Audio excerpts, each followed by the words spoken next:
I'm Agent Davis, and today I'll show you how to improve your video call setup. If you've had a number of remote meetings lately, you know that audio and video are more critical than ever. Here's what I'll be using: a laptop stand, a Sunpack ring light, an external webcam. I'll actually show you two: the Logitech C9 22 Pro webcam and a Canon camera kit. For the Canon portion, I'll also be using a Canon 50mm lens. You'll also need a tripod and an external microphone. Again, I'll show you two options. First, this Blue Yeti, and second, this lavalier mic. All right, let's get started. First, let's talk about camera placement. Oftentimes, the camera is placed too low by default, not offering the most flattering angle of your face. The simplest solution is a laptop stand. This will raise the webcam up to your eye level. You probably don't have to raise it up too far. The perfect placement would be an image that shows just above the top of your head, down to your shoulders. Now, let's talk about lighting. If your main source of light is behind you, directly above, or all the way to the side, you'll need to get some light directly on your face. A ring light is a great solution. Check out this Sunpack option. It lets you adjust the brightness as well as the color, ranging from warmer to cooler. If you wear glasses, a ring can sometimes show up in a reflection. There's an easy fix for this, which is to place the light at an angle to your face. Somewhere around 45 degrees should do the trick. It'll avoid the reflection, but still light up your face. All right, now let's talk about webcams. The built-in cameras on laptops are typically pretty good, but external cameras really take it to the next level when it comes to quality. There are many options to choose from. Let me show you a few. First, check out this Logitech C9 22 Pro. It supports 1080p high-definition video and has a built-in microphone to also boost your audio quality. And it's really easy to use.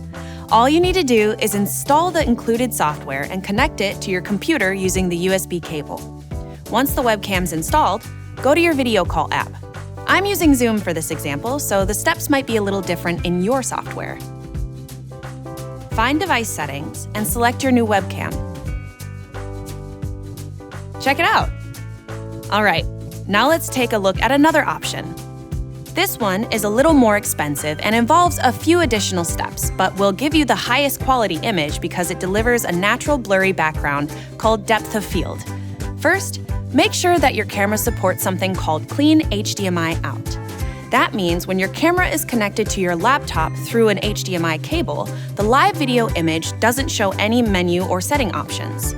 Check your camera specs to find out. I'm using a Canon EOS RP camera, and you can see here that it does support Clean HDMI Out.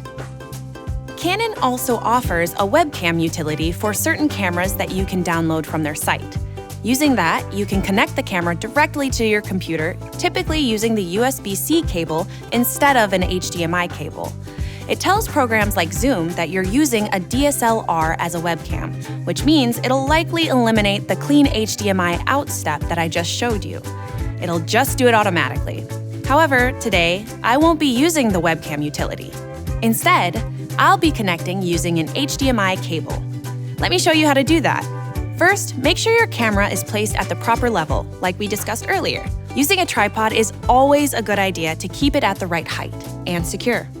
There are some desktop tripods like this one that are really good at this without taking up too much space. Now, you need a way to get the camera signal into your computer. One way is to use a capture device like the Elgato Cam Link.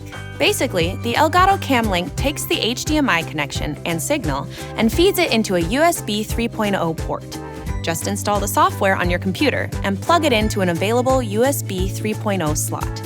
Then connect your camera with an HDMI cable and set it to record video.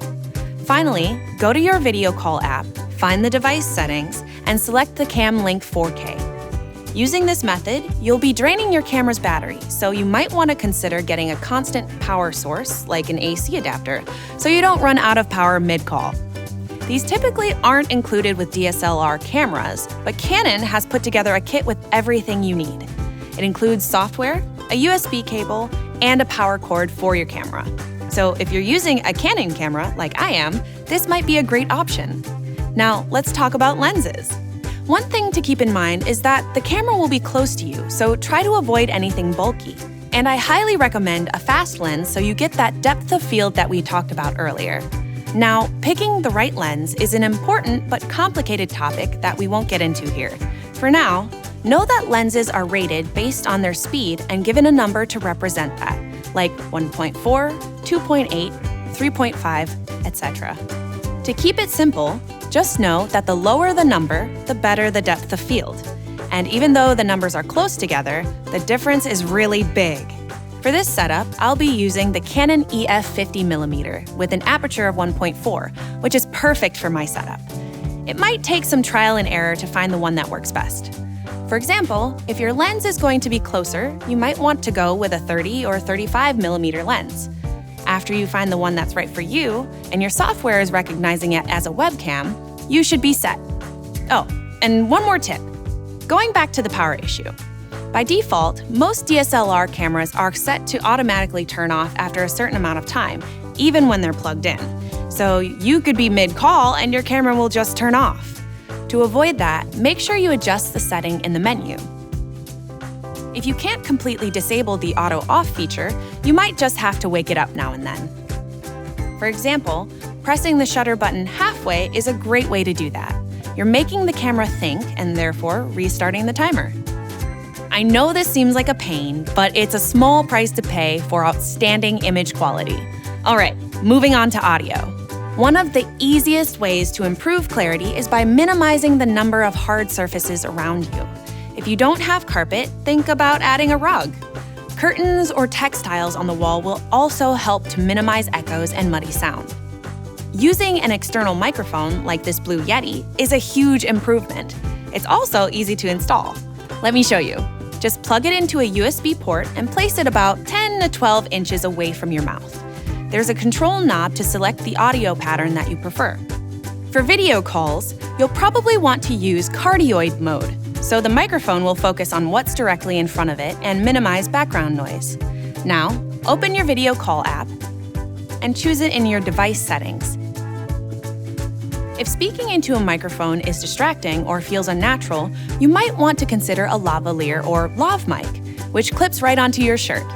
They do a great job at picking up your voice and minimizing other sounds, which is why you often see people on TV using them. They're pretty easy to use as well. Just plug your lav into the microphone input of your computer, open your video call app, and choose the line in option in device settings. And there you have it. Those are just a few suggestions on improving the quality of your video calls. I hope this video was helpful. If it was, give it a like. If you have questions, leave them in the comments below. And don't forget to subscribe to our channel for more tech tips from Best Buy. Thanks for watching.